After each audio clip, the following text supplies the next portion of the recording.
Why would Jesus Christ choose a tax collector out of all people? Of all those he could call, why look to someone rejected, hated, and seen as a traitor and say, "Follow me"? It doesn't seem to make sense. In fact, it even seems wrong. You've probably heard this story before, the calling of Matthew the Apostle in the Gospel of Matthew 9. But what if there's something much deeper here that most people simply don't realize? Think about it for a moment. Tax collectors in the Bible weren't just looked down upon, they were despised. They worked for an oppressive system, often exploiting their own people. To religious leaders, they represented everything that was corrupt, impure, and unworthy. And yet, in the midst of all this, Jesus makes one of the most controversial decisions of his ministry. He doesn't avoid Matthew.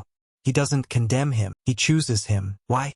What did Jesus see that no one else could see? And more importantly, what does this reveal about how he sees people today? Perhaps you're not a tax collector, but have you ever felt judged, ignored, or defined by your past? Have you ever thought you were too far gone, too broken, or too unworthy to be chosen? You're not alone, and what you're about to discover may completely change how you understand grace in the Bible, the meaning of Matthew 9, and why Jesus chose sinners. So stay with me until the end, because this explanation about Jesus and Matthew goes far beyond a simple biblical story. There is a hidden meaning here, a deeper truth about mercy, purpose, and calling, and once you see it, you won't be able to ignore it anymore. And perhaps, deep down, this story isn't just about Matthew the Apostle, perhaps it's about you. Because when Jesus Christ looks at someone everyone has rejected, he doesn't just see the past, he sees what that person can still become. And that changes everything. Now tell me, does this make sense to you? At some point in your life, have you ever felt like Matthew, someone who didn't seem worthy, but who still longed for a second chance? If this topic resonates with you in any way, leave a comment below about what has spoken to your heart so far. I really want to read what you have to say, because every story shared here can reach and encourage other people who are going through the same thing. And if this type of message helps you,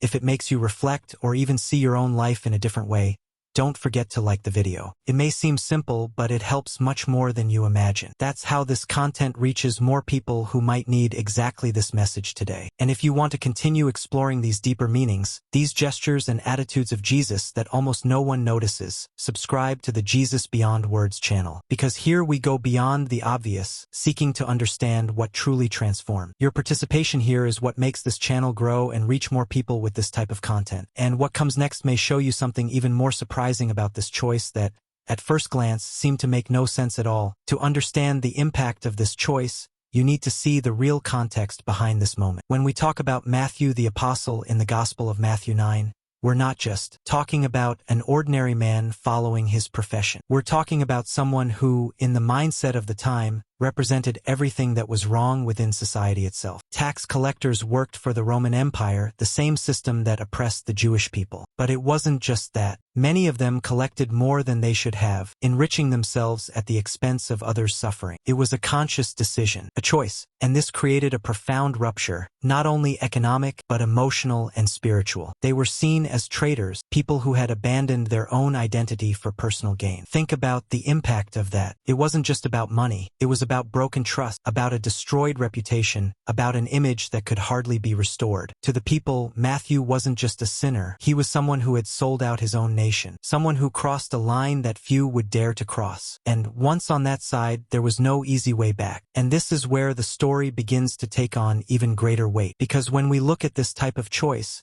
we realize something that goes beyond the surface. There is a hidden truth in the decisions we make, behind the scenes of our own journey, that shapes who we become and how we are seen by others. And often, this image seems definitive. But is that really true? Does one decision completely define someone's destiny?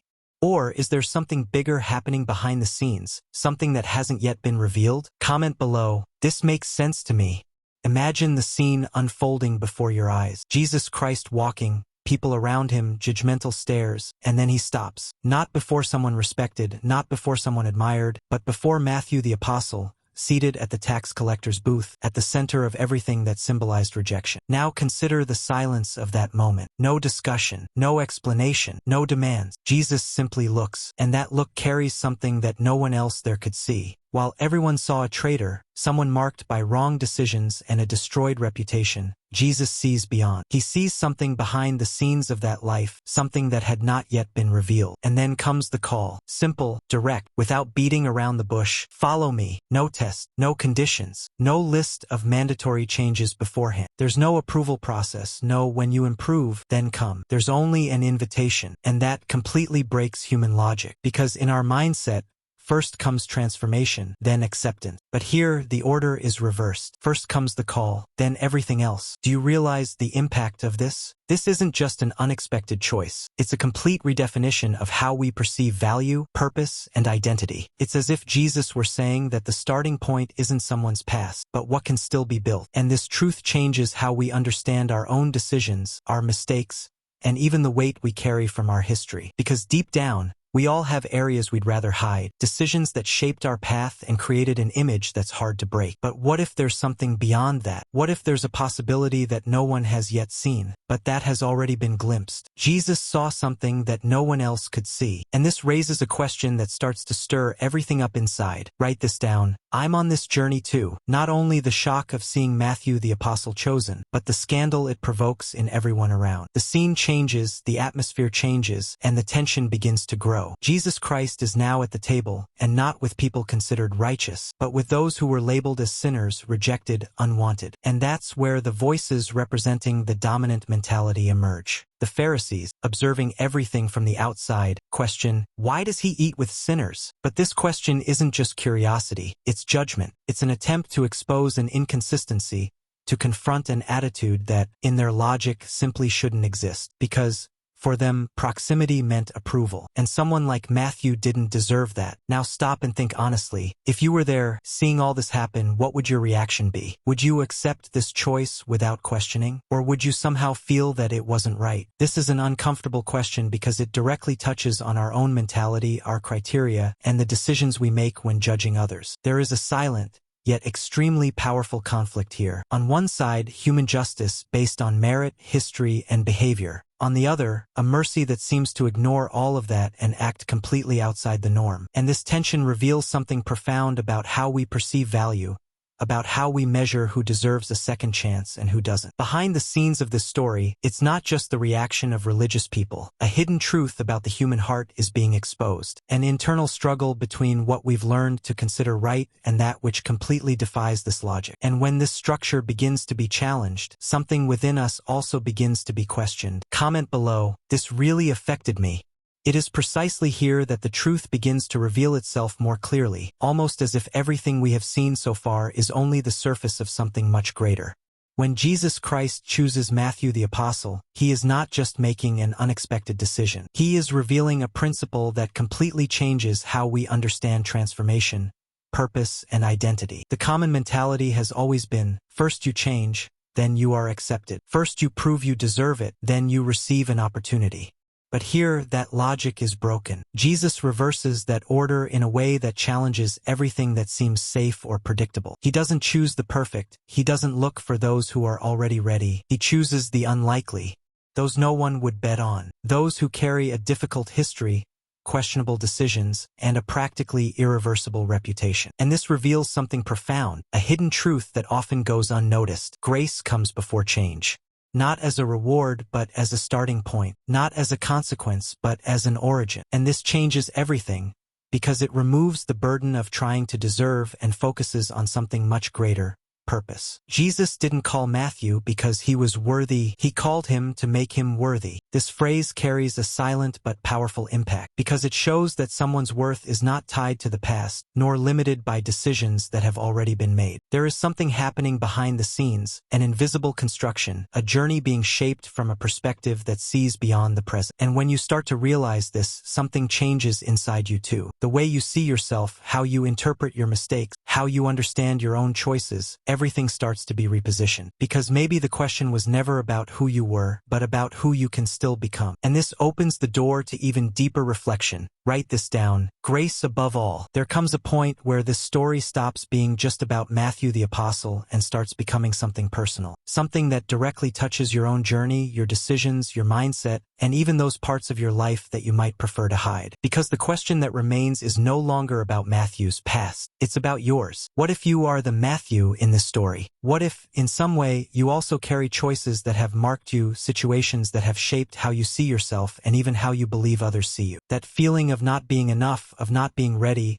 of needing to change before being accepted. This is more common than it seems. Guilt, rejection, the weight of the past, all of this creates an internal narrative that often limits what you believe is possible. But what if this narrative isn't the whole truth? What if, behind the scenes of your life, something greater is being built, something you can't yet see, but that Jesus Christ already perceived? Because the same logic that applied to Matthew continues to resonate today. The same vision that transcended reputation, ignored labels, and went beyond appearances is still active. This changes the impact of everything, because it's not just an old story, but an ongoing revelation. A journey where transformation doesn't begin with perfection, but with a calling. Where past decisions don't define the final destiny, and where there's always room for a second chance. And perhaps, deep down, there's something within you that recognizes this, even if silent, as if a part of you knows that there's still more, that there's still purpose, that there's still a path being opened. The same Jesus who called a traitor still calls unlikely people today. And that leaves a question that can't be ignored. Write this down. Was I called too? And if you've made it this far, perhaps it's not by chance. Perhaps this message found you at the right moment, at the right stage of your journey. Because when we begin to see these truths more deeply, something within us changes.